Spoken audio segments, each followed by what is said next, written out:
Hi, everybody. It is Sunday night, 7 p.m., and we're revving it up. And tonight we are going to do 518 Music Moguls, and that would be people in the music media industry in this part of the world. And we'll start with Miss Kathy Deedy, the managing editor of the Chronicle in Glens Falls, and Mr. Jim Gilbert from Nippertown, one of our favorite people on the show lately. Art Fredette, Radio X, and Chris O'Neill from Froggy 100.3. And his picture is up in the corner, a picture of him and his wife, because he hasn't got video. Yeah. And their dog. Yeah, but you've got that great radio voice, so it's totally worth it. I got the mic. I'm all set and ready to go, Stephanie. Thank you. Okay. And Andy Gregory, WEXT. What else, Andy? You write something too, don't you? Well, I was a contributor to the Crumbs blog on the Times Union. Oh, yeah. Yep. Yep. And I host the local 518 show on WEXT. That's right. And we are going to talk about local music and what the role of media is in our local music. So let's get to the questions. Mm. And let me get rid of the beer thingy. There we go. Kathy Deedy, we're going to start with you. Okay. How long have you been a media professional? Oh my gosh. Well, professional is a very big word. You don't have to get really exact, if you don't want to, I don't like to let my age show, but, Yeah, that's what are you going to do? It is what it is. So I started at the Chronicle almost exactly 25 years ago this month. That long, really? I know, right? Wow. That went by really fast. It really did, yeah. So I started out, it's not like I had any experience in journalism or anything like that, and call me out on that if you want, but I was hired to do the calendar and our bulletin board, which covers events and, like community kinds of events. And I think within about 6 months, I was the arts editor, and I was covering soup to nuts, whatever things people are doing. So it's music, opera, theater, art, visual arts, anything that somebody pays a ticket to go see, out there, paying attention. 25 years. I can't believe that has gone by so fast. Jim Gilbert. Been photographing for, 20 or so years.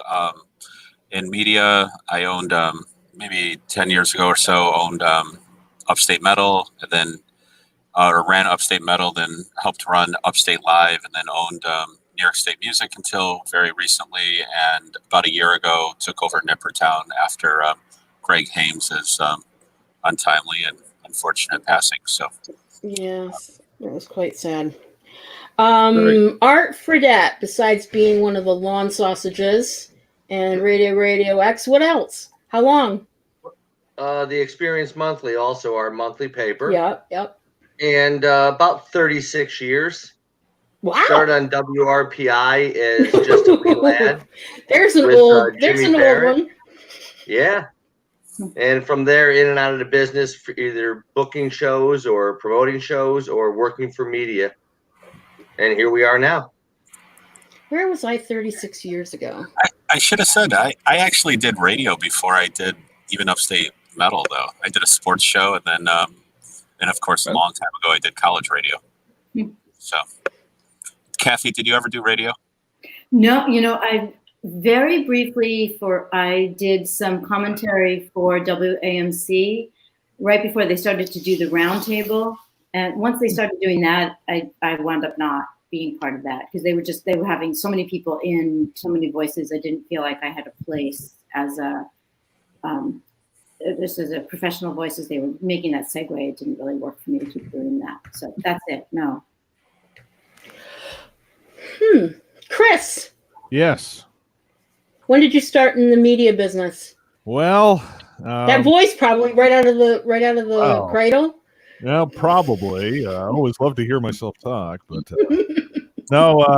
I grew up in Barrie, Vermont, actually, which is about 10 minutes away from the capital, Montpelier. Yep. And then like literally there was a radio station right up the hill from us, WORK and WSNO. So I interned up there for a couple of years, and then I went off to college and started actually getting paid to do it. And wow, 21 years ago. Yeah, when you see the money, it's like, yeah, I might want to do this for a living.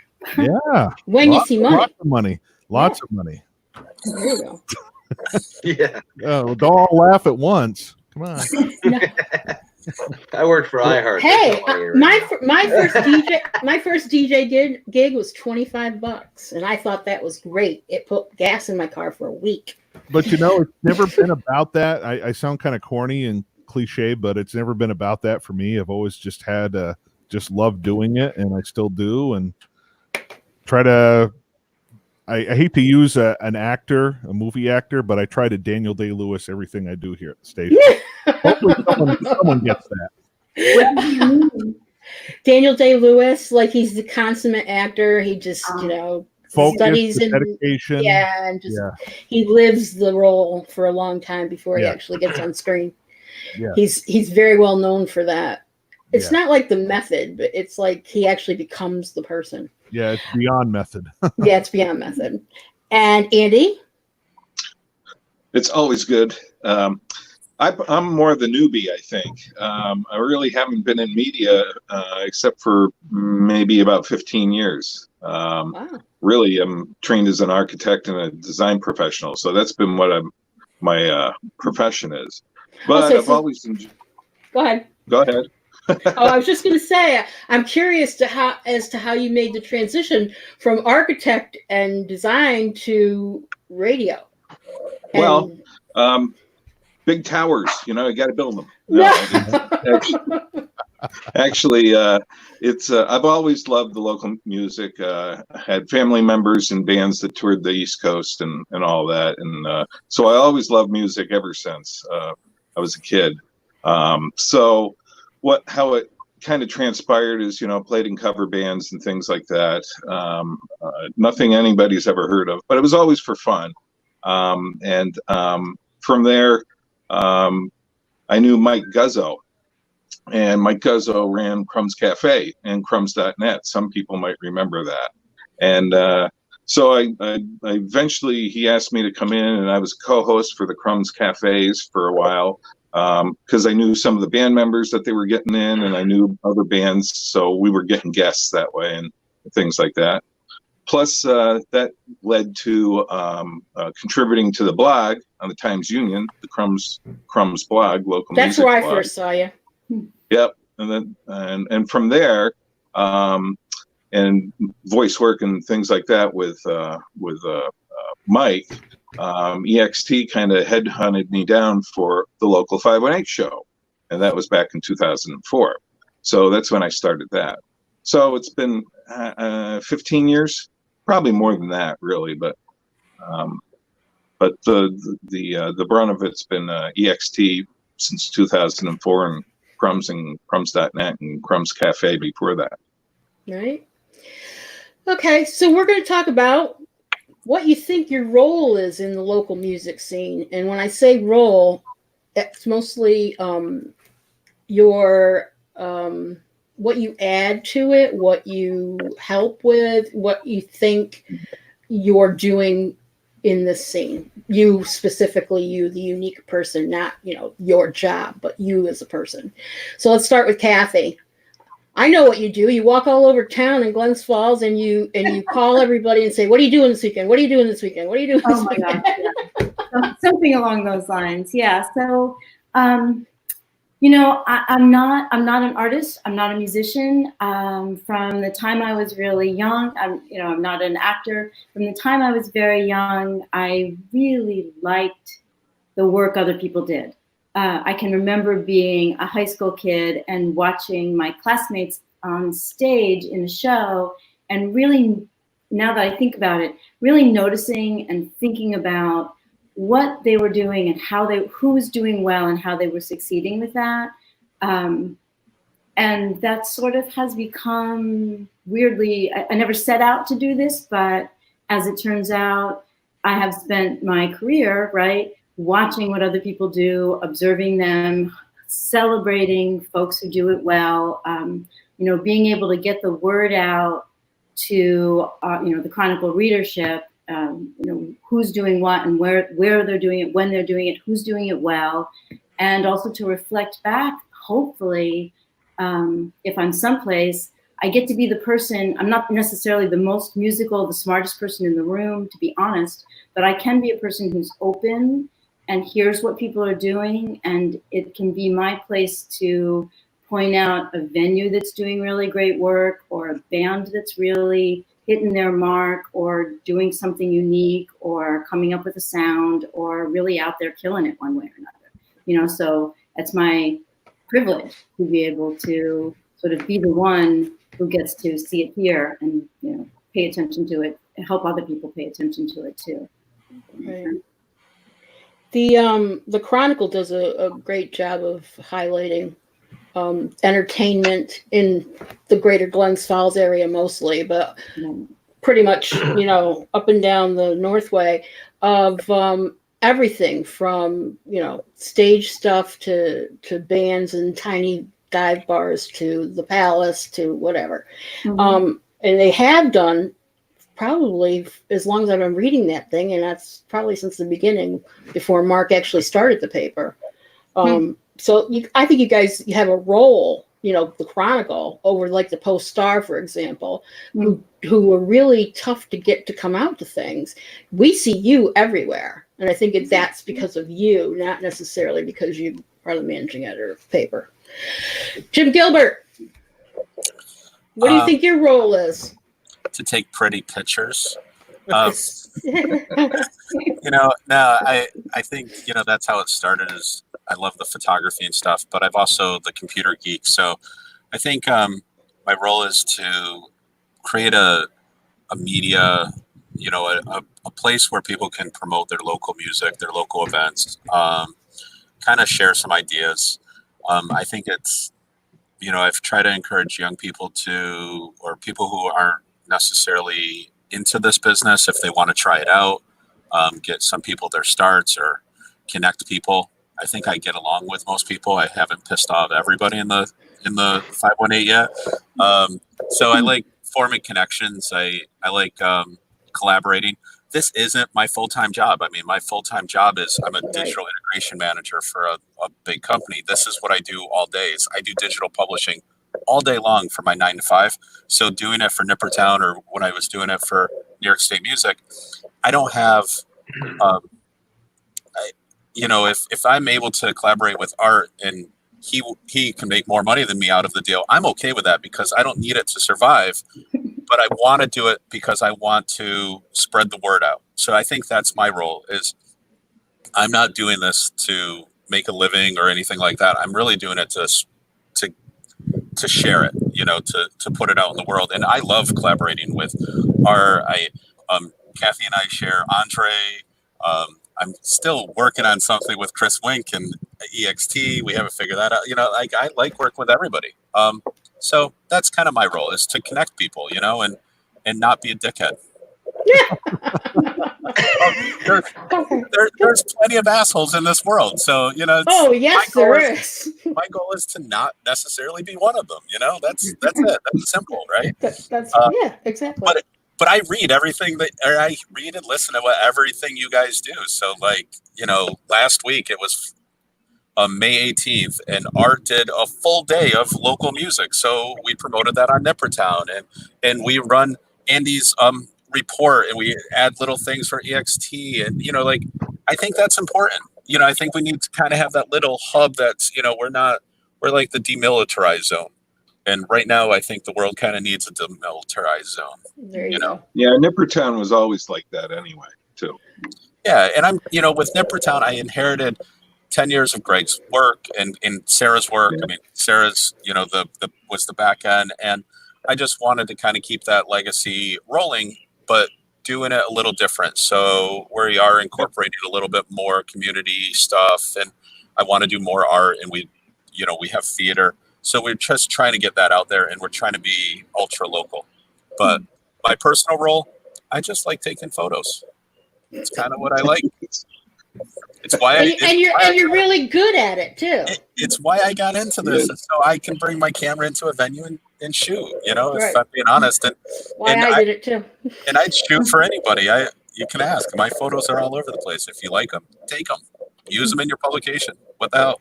Go for it. Exactly. So anyway, Mr. Art, for that. Yes. What do you think your role is besides running an internet radio station? What do you think you in particular? he's the real mogul. He's got He paper. is a mogul. Radio, He's a mogul. He's got a band. He's got everything. He's the real mogul. I've got ADD is what I have. I can't focus on anything. But no, It probably helped. started out, a professional appreciator, I guess you could say, of everything that went on around here. Then basically the role now is cheerleader. I just want every local band, no matter how good, how bad, how old, how new, to at least have some kind of voice. The Buzz magazine used to do it perfect. If you opened for somebody and he didn't like your show, and the Lawn Sausages opened and did their usual set. That's how you knew you blew it. But he never beat you up. Right. It was always kind of just, hey, we're all in this together. I hate that phrase, but we're all in the same scene. Let's not kick each other all the time. Let's not set up cliques or networks, old boy networks. Let's just pull for the scene. And I've always believed in that. We're very egalitarian in what we do with my paper and my station. Everybody gets a shot, period. Right. Just because. Right. I'm in a band that's been a joke for 30 years. We started that way. We will always be that way. We've had our share of really bad reviews and really good reviews. And so someone wrote about us. Yay. And I just where I want to be. I just want to give local musician, local artists, theater, art, writers, all a voice. That's what I see my role as. All publicity is good publicity.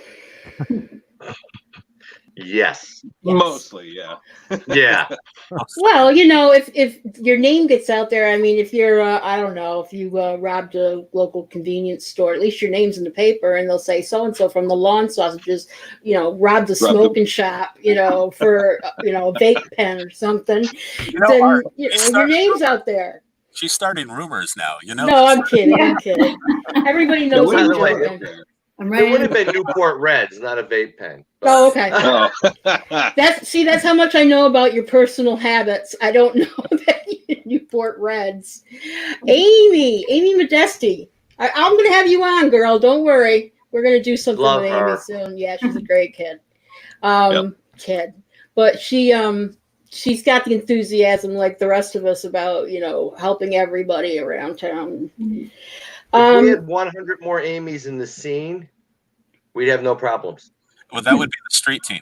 That would be everyone's. Yeah, that would be like everybody's the street team. The ultimate street team member. There we go. That's an idea right there. Street team. Cloning Amy. Stephanie, Bartek. There's just these people that are supporting everybody. Chris O'Neill. Yes.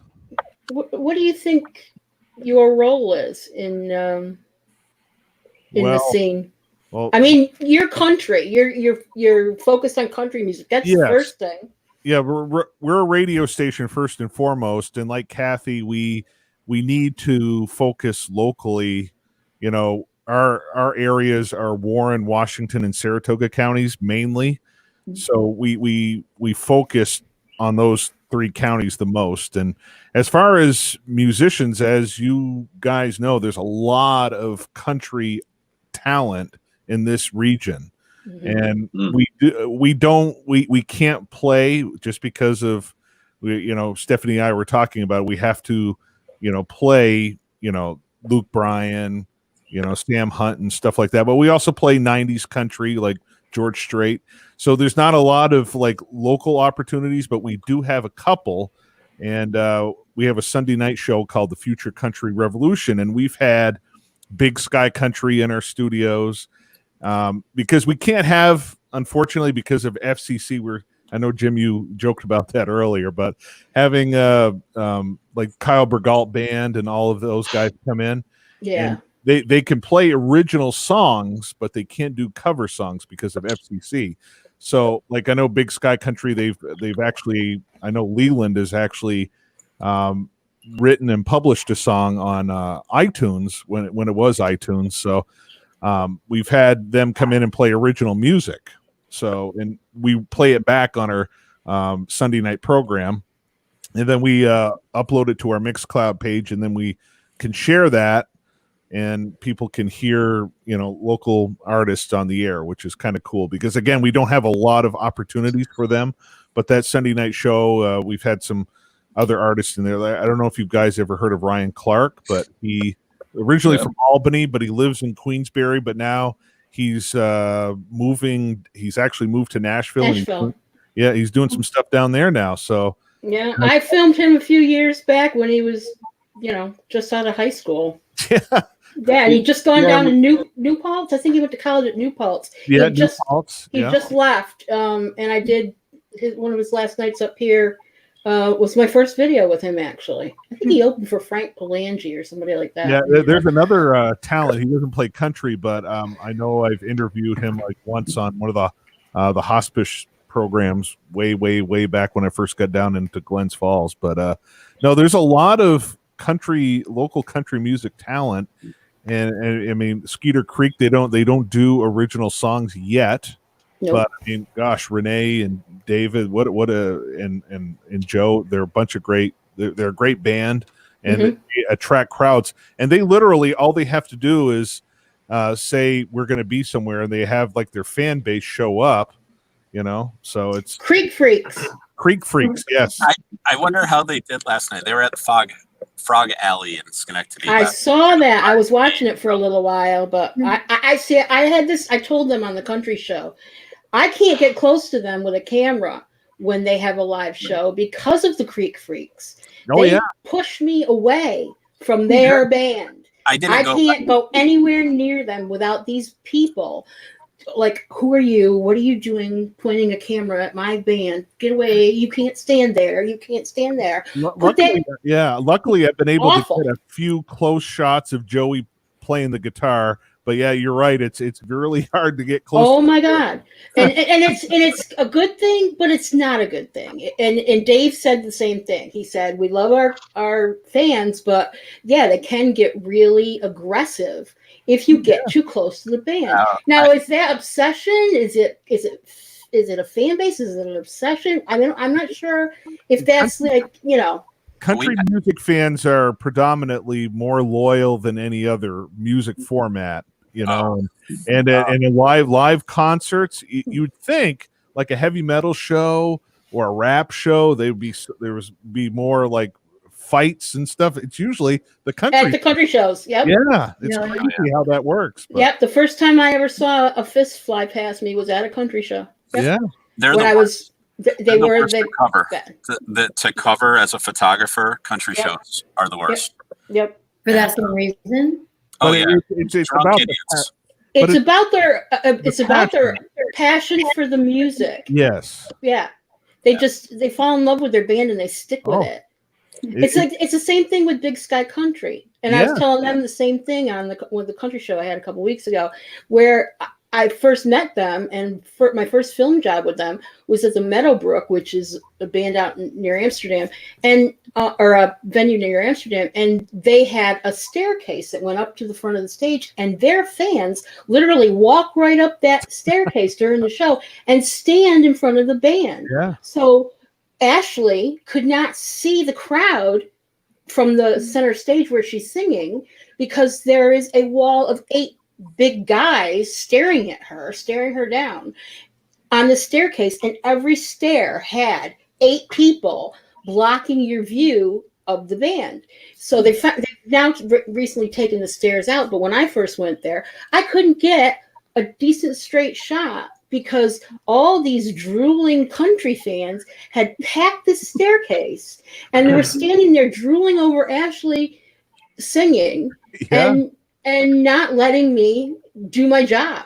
And I felt terrible after that. So like, Ashley, I couldn't even get a straight on shot of you. And that's why if you ever see me out doing shows, I always have cameras to the left and to the right because of fans like that stand right in the center and Yeah. block everything. There's no way to get a close up of her when she's playing places like that. Any of them, any of the bands that played the Meadowbrook. No, they're superstars. They're our local regional. They really are. And that's the thing, Ashley in Big Sky Country, if they all they needed is one big thing to happen, and you never know. It's true. They're very talented. There's a lot of local, a lot of talented people. Yeah. We are lucky Yeah. of the amount of talent we have in the 518. Actually, absolutely, very lucky. So what do you think your role is, Chris? It's to my role is country? to support and do what we can. Again, we have to be creative in the ways we spotlight local regional artists, but I think we do manage to do a pretty decent job of that in the box that we have. Don't you also do a lot of sponsorships too? Right. Well, we actually team up with we have a sister station in Albany that they have Stephanie, I was telling you about them. They have a little more clout than we do. Pulling the cat one. Yeah. What is it? 100.9 the cat. They bring in Nashville artists, and then what they do is they have artists like Skeeter Creek and Big Sky Country open before the national artists come on. So that's another great way to again promote our regional artists. Yes. Yep.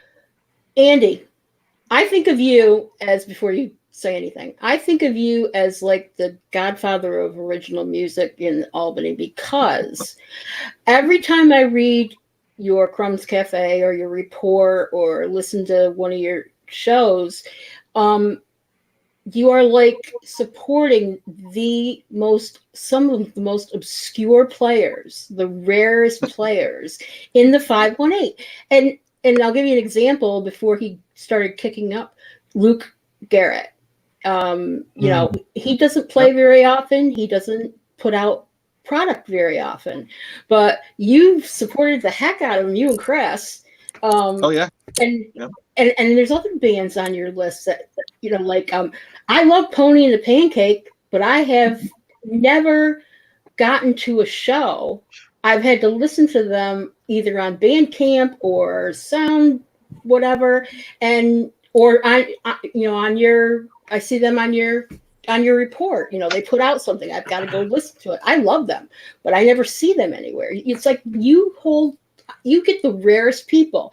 How did that come about? You're probably talking about the quarterly reports I've been doing. Yeah. Yeah. Well, I can tell you how those started. That kind of started with the Crumbs blog.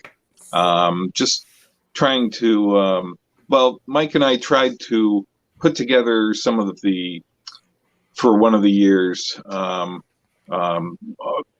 the major releases, and that was kind of like, that was a lot to do for a 1 year, a 1 year summary thing. So it kind of broke down to maybe every month or something. Well, even that's a lot, because it's amazing how much material is made by locals around here. And I'm not just talking recorded music. I'm talking about video also, and what articles they've been in, national publications or across anywhere.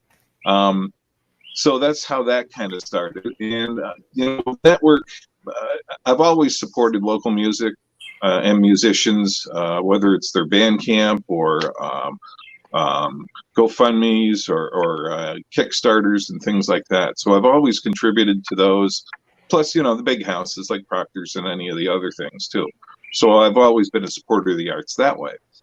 So basically what it came down to is I started doing a quarterly report for the Crumbs blog, and then from there, doing the Crumbs blog. Once that kind of faded away and Mike stepped away pretty much from Crumbs, we started doing it for EXT. So, with all the connections and, keeping my ear to the ground, I'll tell you, it's a lot tougher to do that with COVID-19 than it was.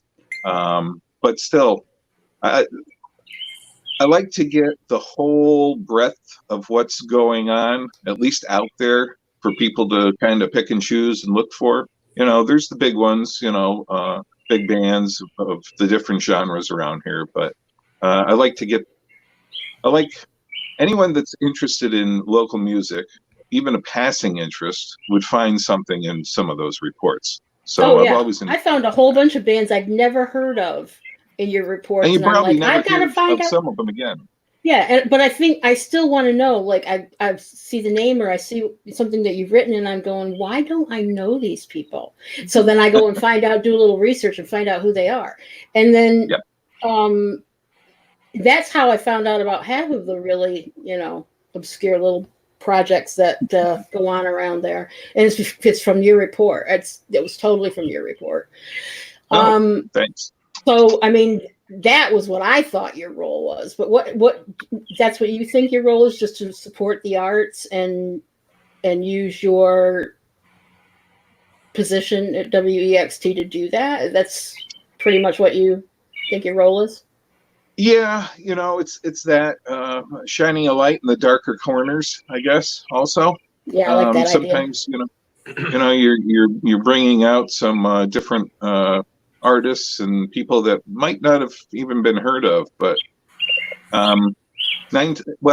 eight times out of 10, I probably might have heard about you, in one way or another, and it's just basically keeping your ears to the ground and keeping your eyes open. Also, besides that, like I said, I've supported a lot of bands and things materially, I guess, and I think I know Art would kind of agree. The past is important too, and what we build on from that. So I've always included like an attic classic, what we call an attic classic, on the local 518 show, and on different times on EXT also. Mm-hmm. Awesome. So you were just saying something about COVID-19. Do you guys want to talk a little bit about the scene? And how people are surviving, how are the bands surviving, and how is the COVID-19 pandemic affecting what we do? So we'll start with Kathy. Oh gee.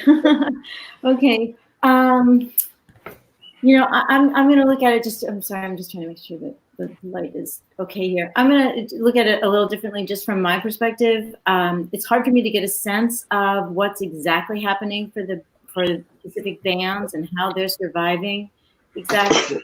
I definitely see bunches of them trying to, either individual artists or bands trying to do live stream shows.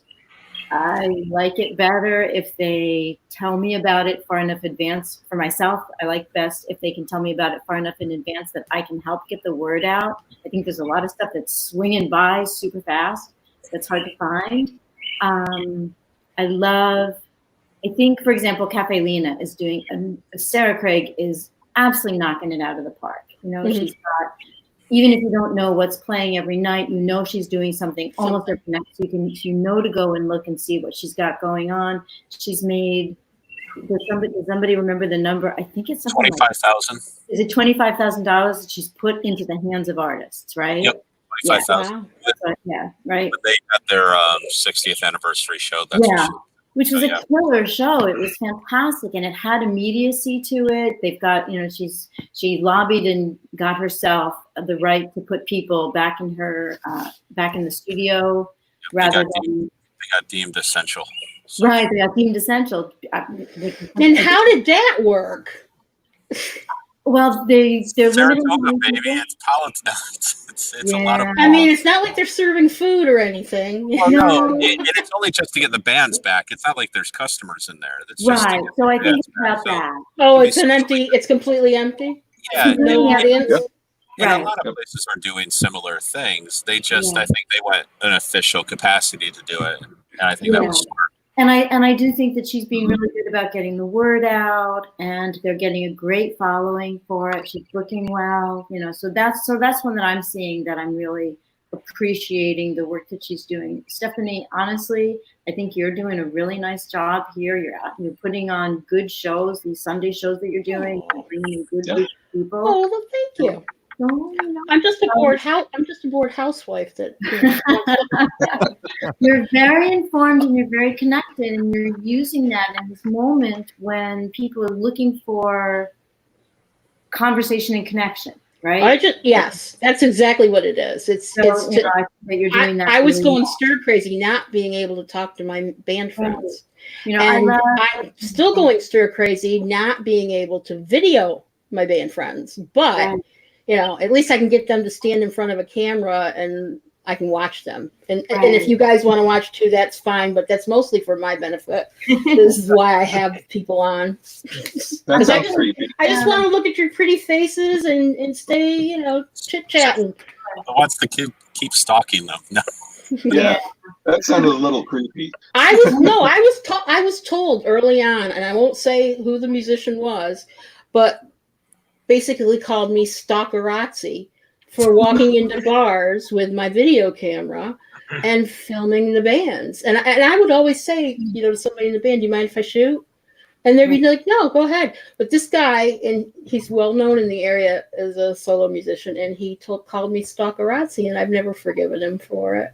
But he made me feel bad. I felt like, geez, what did I do wrong? And it was only for my benefit. I started out with bands I liked, and then I ended up meeting all these other bands that like them too. So eventually I hope to get around to everybody, but it's just one little old me. And that's the same thing with you guys, though. You're in a different media.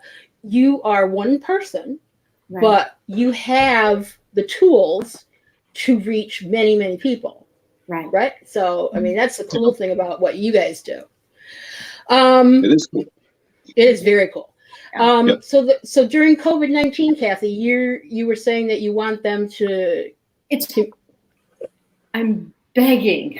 If there's anybody watching and you're a musician and you're doing things live, especially scheduled live events where people can tune in, please, I beg you to tell me, because I can help you get the word out. And I think there's a readership that's interested in showing up, but it goes zinging by on Facebook and nobody knows. Or your very core set of people knows, and I just think that there's a larger group that are looking for that connection.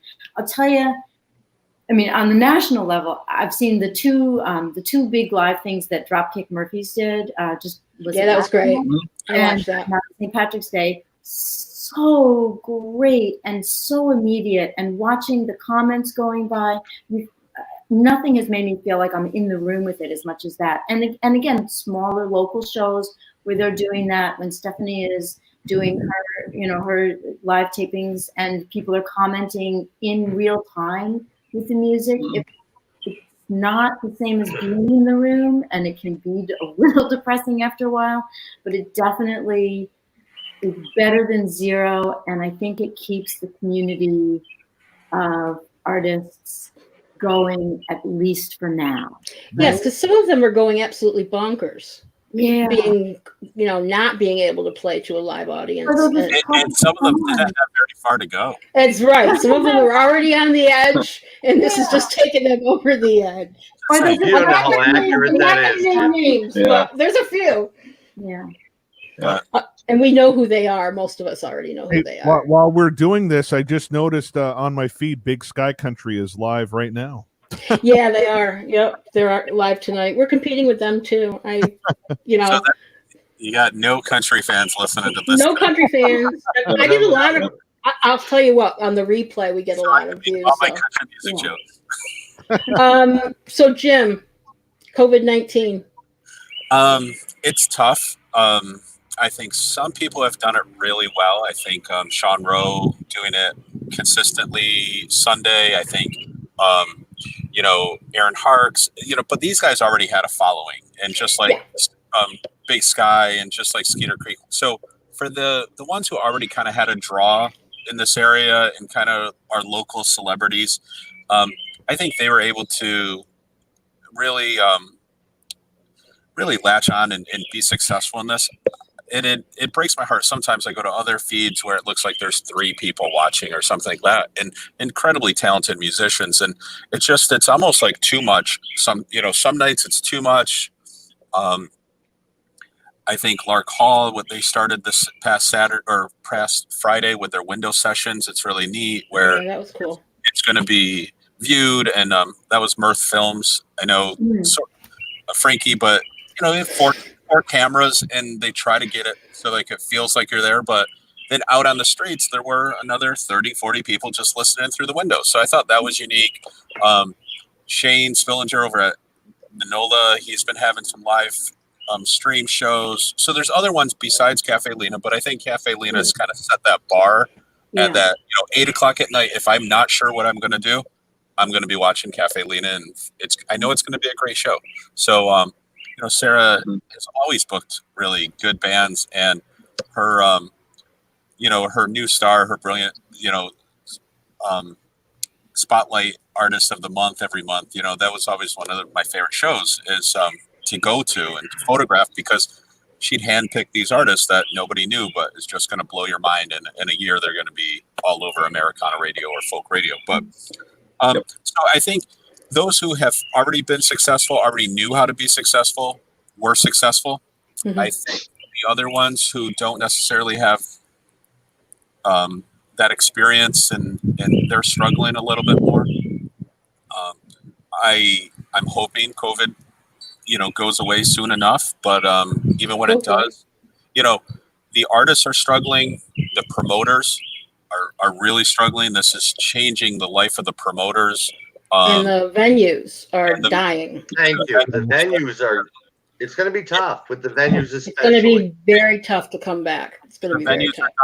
And honestly, even media. I know I had a handful of ads on Nipper Town, and those are on hold. They're on hiatus or on a very reduced payment.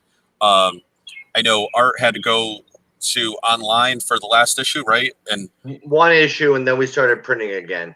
That's good. And it's hurting the whole scene. The sound engineers, the lighting guys. There is a lot more people that put on a show than are on the stage. Yeah. And Absolutely. It's kind of fucked over everybody. Yep. Yeah. Pretty much. I mean, yeah, fair statement. I would say so. True and accurate. Very accurate. But we're going to survive because we don't do this because we want to get rich off it. We do it because we have to. It's so in our blood. Laura, she doesn't laugh. She feels sorry for me because she knows how much I need a live show. Like, I need live music. It's an alcoholic needs a beer. I need a live show. I need freaking live music, and I can't wait. And when the doors open, I'm scared of COVID like everybody else, and I want to wear a mask, whatever, and my asthma and whatnot. But I'm still going to be there because, you weigh the options, and the option is I got to see a show. With me. The same thing with me. I literally have no bookings anymore because everything's gone away, and I'm sitting here trying to figure out what to do with my hands, what to do with my brain, because my day was filled with bands, bookings, shooting, editing, producing, putting it out, promoting it. So I had this whole schedule all week long that I did film 3 bands on the weekends, did all the editing, blah, blah, blah, did all the promoting, did a booking for the next weekend, bing, and travel. That's it. That's all I did. And now I'm doing none of that really. I'm doing some editing for a couple of people, but they're shooting their own stuff, and it's hard to edit other people's work. So, and it's hard to find content. I mean, Andy said, it's hard with COVID to find all the new bands, but for us, it's hard to find content because our main source of content was live music. So, right.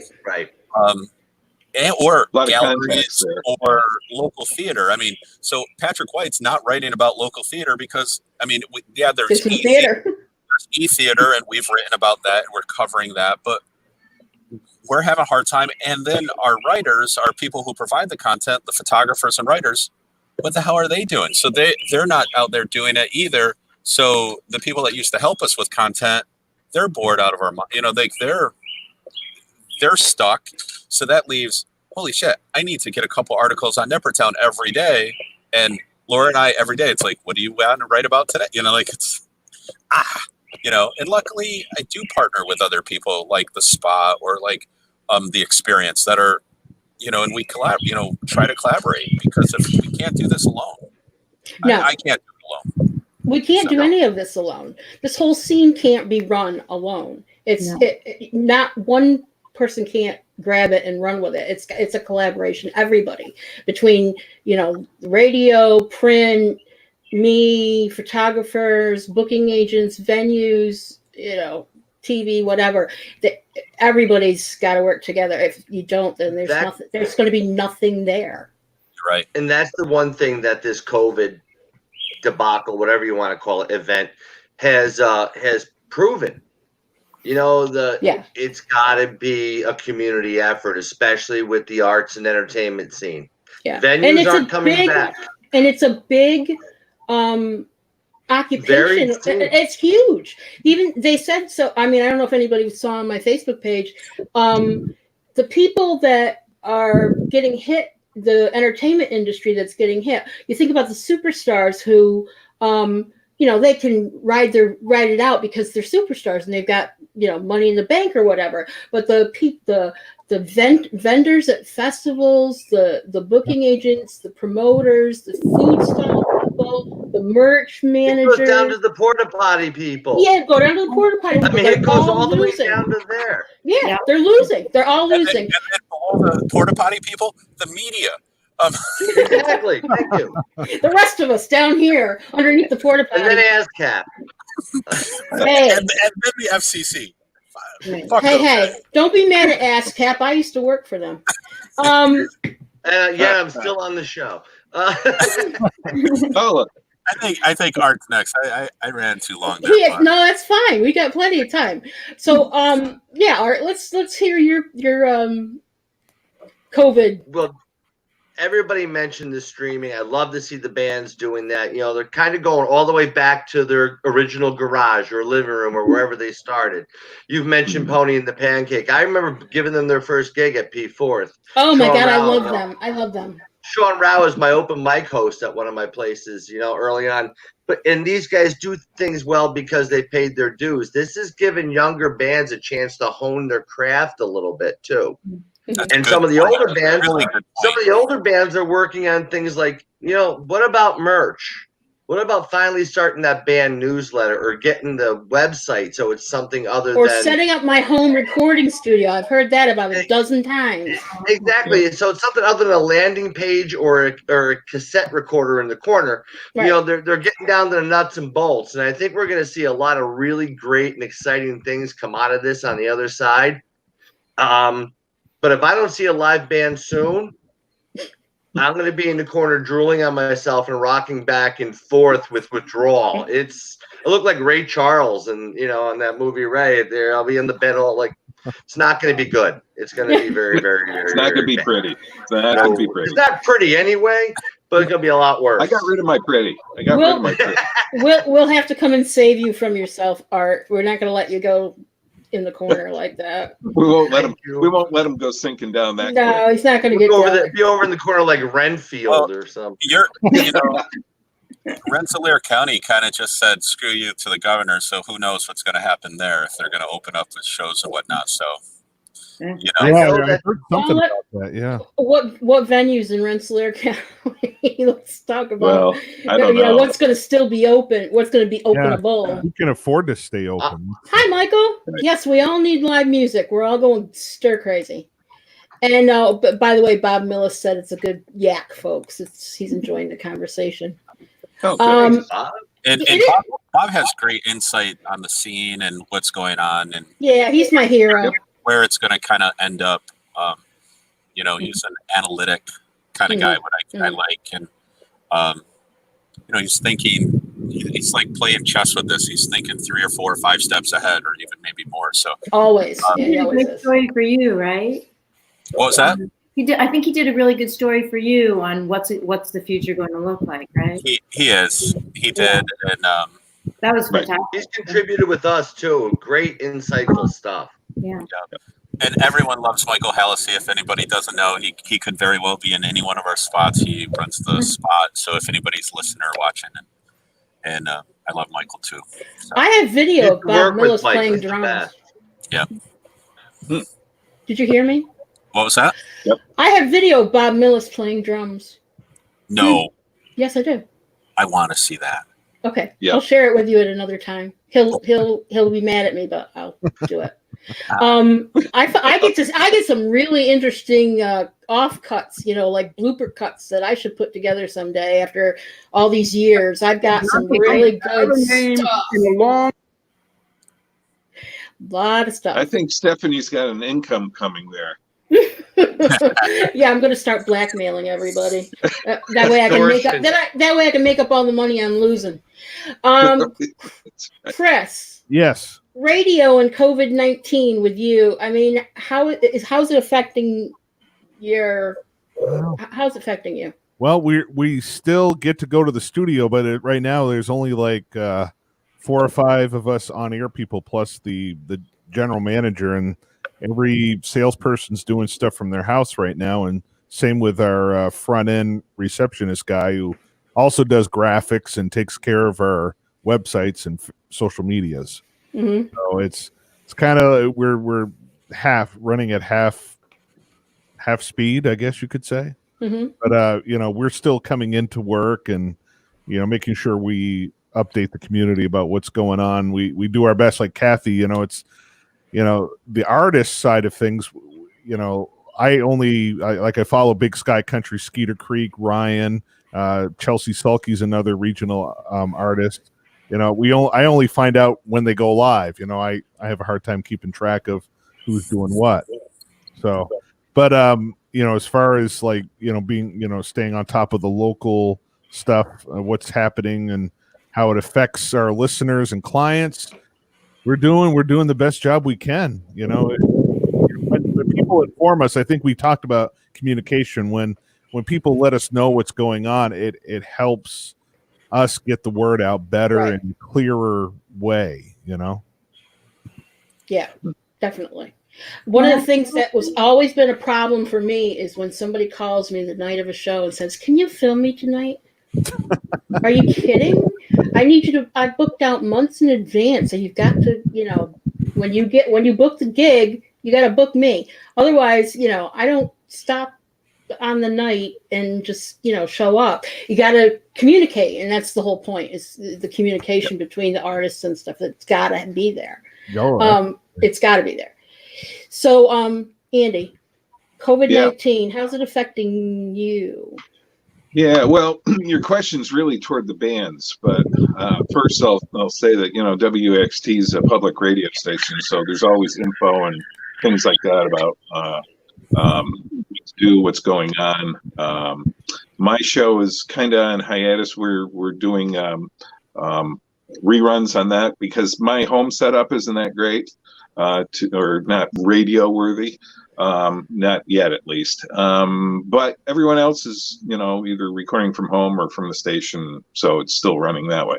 But talking about the band surviving, that's a tough one because, as Jim and Martin have noted, some can survive and have the tools and the wherewithal and connections to keep going as they are. Just in a different form. Right. I think what we're going to see on the other end is some of the bigger bands around here not being around anymore either. They're going to be separated into other duos or something like that. Yeah, that's already happening. And it's already happening. But I think what's more important here is not so much that they are able to stream, whether it's a good stream, a bad stream.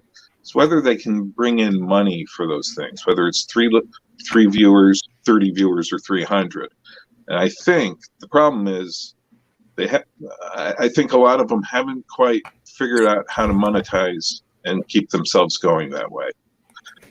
Art That's mentioned true. merch, or maybe Jim did merch and things like that, and redoing their websites and making it more of a user-friendly thing. Well, that's really, really, really important now. And if they weren't on that now or before, they're playing catch up.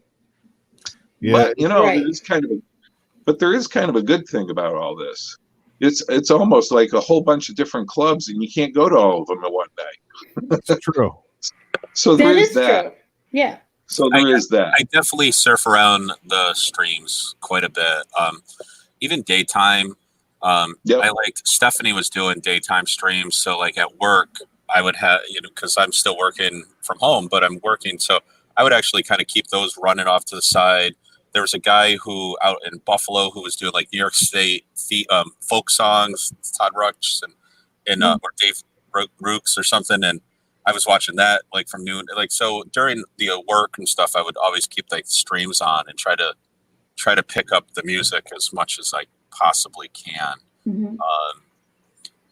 And, so it was, other than that, we were driving from gig to gig, like, oh, I've got a show at the Palace Theater. Then after that, I think I can hit the Hollow, and I might be able to hit, the local. I used to do that.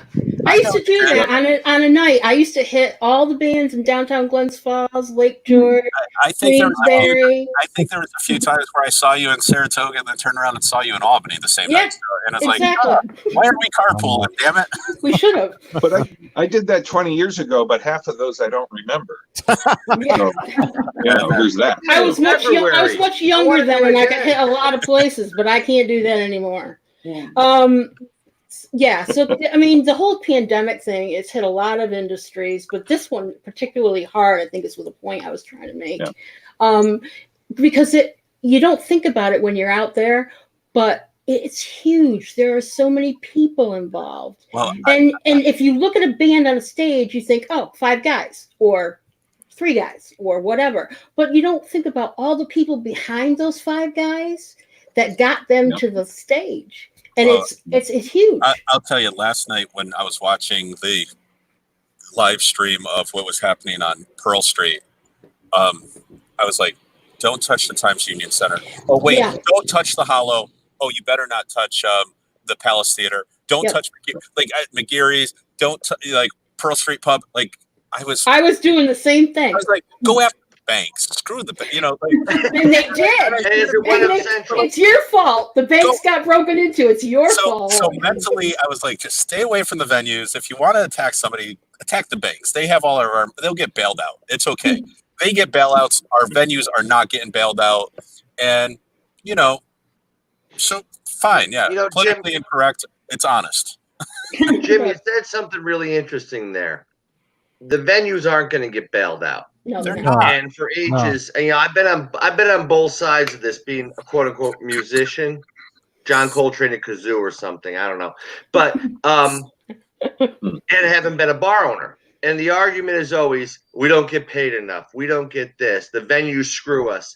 Well, everybody's going to have to come off their high horse and have some middle ground now, because venues aren't going to have the capacity they once had. There's going to be people that won't go out no matter what. Mm-hmm. Bands are going to have to start realizing they got to get their people out more than ever. It's more than one Facebook event or one post, work, flyer, whatever you got to do. And they got to be ready to go. You know what?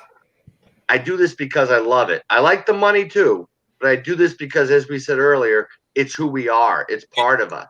And that's where some bands are going to break up because they're going to go into duos because now they're not making $1,000.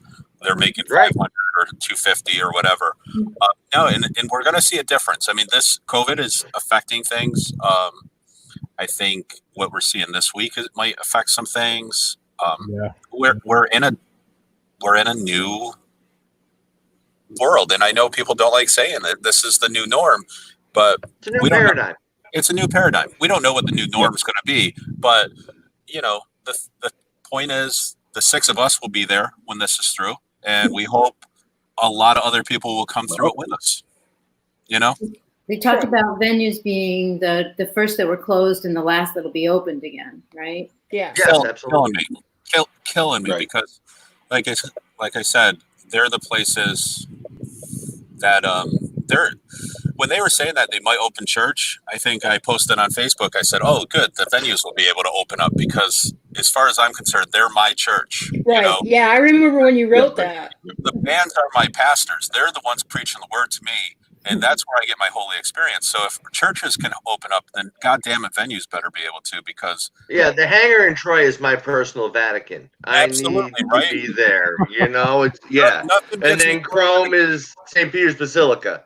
Yeah, nothing gets me closer to God than good music, and you know, and I don't think she'd mind me saying that about her. You know. Isn't there actually an organization? What did I say that I didn't want to be an asshole? Damn it. Maybe I am. Oh, Maybe a little, but I'm a likable asshole. that's true. Right? There's a He's been on Die some Hard times. 2 quote in there somewhere. There's a Die Hard 2 quote in there. Yeah, I'm not gonna get invited on to Cat Country or EXT anytime soon. I'll be like, no, we don't have the censors, but you know, We can record you ahead of time, Jim. We can record you ahead of time and bleep out all the stuff. Pro Tools. Move all the words around. Move all the words. Yeah. We're getting close to the witching. We are at the witching hour, Yeah. actually. I can't believe it. I know. It went by We fast. could do this for 3 hours. We really We could. could. And I was telling a couple of people, you know, I have a more interest in this than the streams, so I might be going to like a Wednesday night show as well. I So think you should. because there are that many people that want to get on and talk. So, you know, if that's what they want to do, and as long as we have to be, you know, socially distancing, I'm up for it. I'll do it. So be looking for that soon. There'll be another night for shows. But I wanted to thank each and every one of you for being here. It was very nice to have you here. Well, thank you, Stephanie, for all that you do. That's And I definitely will see Good to Jim see all again you. because he'll be, you know, in and out of. I think you're in next week too, Jim, aren't you? Whenever you need. Yeah, he's in all the time. And if any of you want to come in on a show that interests you, let me know. I'm happy to have I'm you. your Nelson C. Riley. I just show up in one of your squares, right? I think of you as my Andy Rooney. I just aged myself there, didn't I? That I knew what Hollywood Squares is. Hollywood Squares. Hollywood Squares, yeah. I mean, okay. Who's going to be the middle square? Who's going to be the middle square? You need more squares. I need more squares. Yeah. Unfortunately, this particular software only lets me have 6 right now. But if I go to unlimited and pay a lot more money for the license, I can get like 9 people on the screen. But then you can't see, and then you can't see how handsome Andy is, and you can't see Art's beard and whatever. If they get 9 people on the screen, and it'll take me 2 hours just to get around one question. So I mean, 6 is comfortable. 6 is good. So Art's beard, Jim's dog. He's right at my feet. Truman. At all times. Truman, yes, everyone knows Truman. You're lucky my 3 aren't in here. I have to leave them out there with my husband because they would be all over the place and I'd never get anything done. And Ellie is right over there. But how could somebody that runs Nippertown not have dogs around them? Exactly. It would be, you know, sacrilege. We must have dogs anywhere. Yes. Dogs are life. Yes. Okay. Amen. I won't keep you any longer. Thank you, Kathy. Thank you, Jim. Thank you, Art. Chris, thank you. And next time I want to see your face. We'll try. And Andy, thank you so much. So glad you were here. It was a lot of fun. It's a lot of fun, and we will do it again, especially if something changes. We're going to come back and discuss stuff. So when the situation changes, we'll still be doing some of this. So thank you very much. Thank you. Thank you, everybody who's watching. The replay should be up very, very shortly. And next week, I have the Bad Boys. Mike Trash, Joe Mansman, Bob Smith from Shoe. We're going to talk about their unique sound and how they came to come up with it. So that should be interesting. And if you have an idea for the show or you want to see somebody in particular, drop me a line. And I'll be here next Sunday night, 7 o'clock. Thank you very much. Be safe.